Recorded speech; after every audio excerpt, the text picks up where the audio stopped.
So this is the little demo, and at first let me show you the little project here.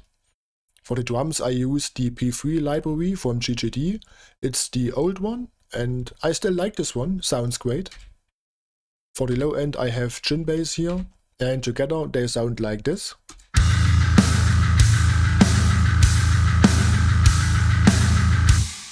So great stuff.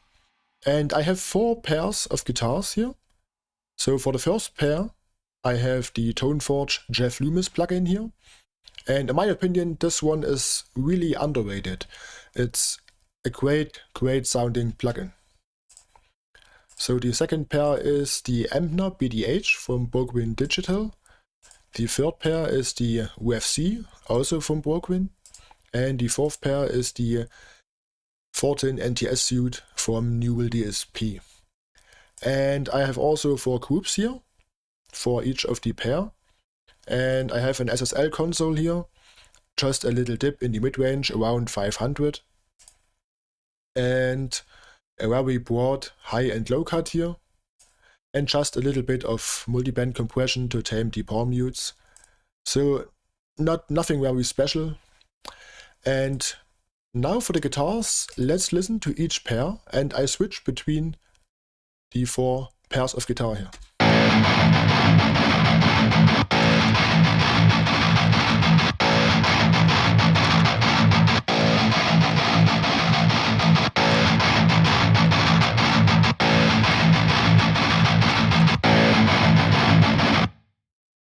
And they don't sound that much different.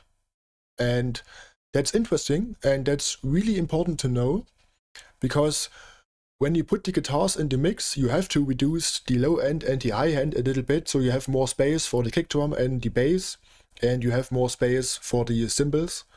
So let's deactivate the processing for every pair here. And now let's listen to the guitars again.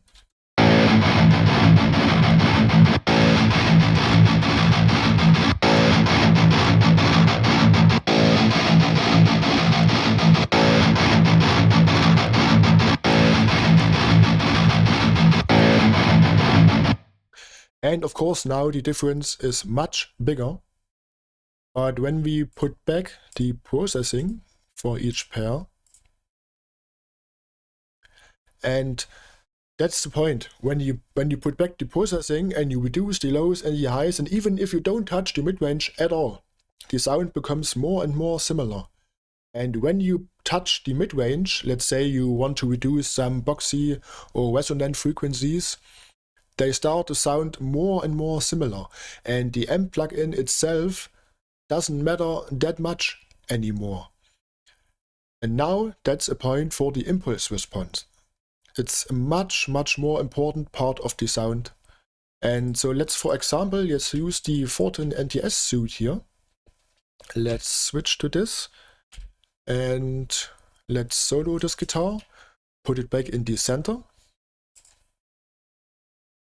So here we have the default setting with the stock IRs. So let's deactivate the second IR, and now we have just the dynamic 57.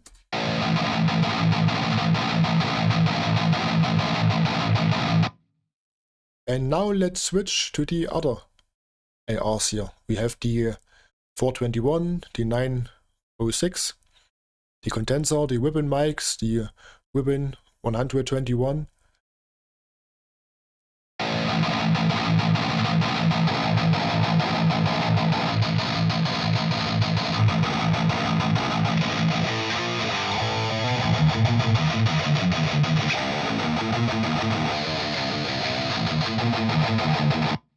And now you can hear the real difference in the overall frequency response.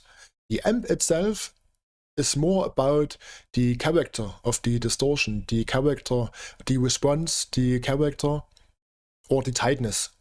And the overall frequency range, it's all related to the cabinet and of course the microphone positions and the microphones itself.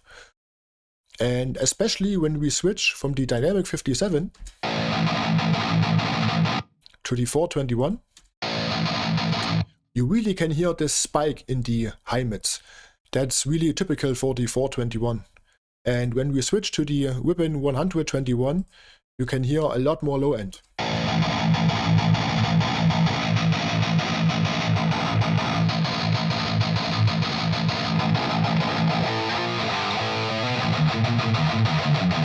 And of course, also the microphone position is really important.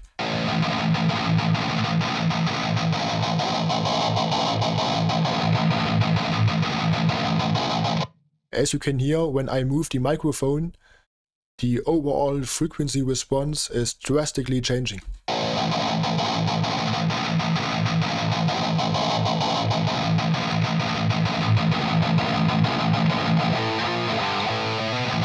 And let's say, for example, you have a very bright sounding guitar. You load the plugin and you have the stock IR, and maybe the microphone is right in the center, like here, and the guitar sounds like this. And then maybe you think, oh, I have to reduce the higher frequencies, I have to put on an EQ first to cut out all the nasty high frequencies. But maybe let's start with different IRs. Try different IRs, try different microphones, and of course experiment with the position of the microphone.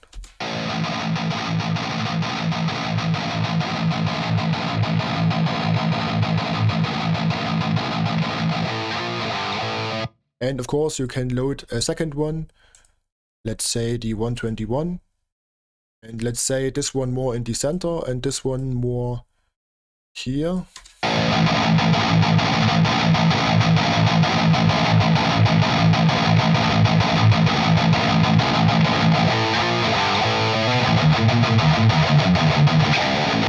So for example, you have one microphone more for the bite, for the upper mid-range, and the other one is more for the low end, and for the lower mid-range.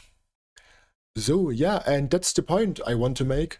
So always start with trying out different IRs, trying out different microphones, experiment with the microphone position, and then you can go in and put on the EQ and other processing or whatever. And yeah, so that's it for this video. I hope you like it. If so, please subscribe to my channel, give the video a thumbs up, and see you on the next one.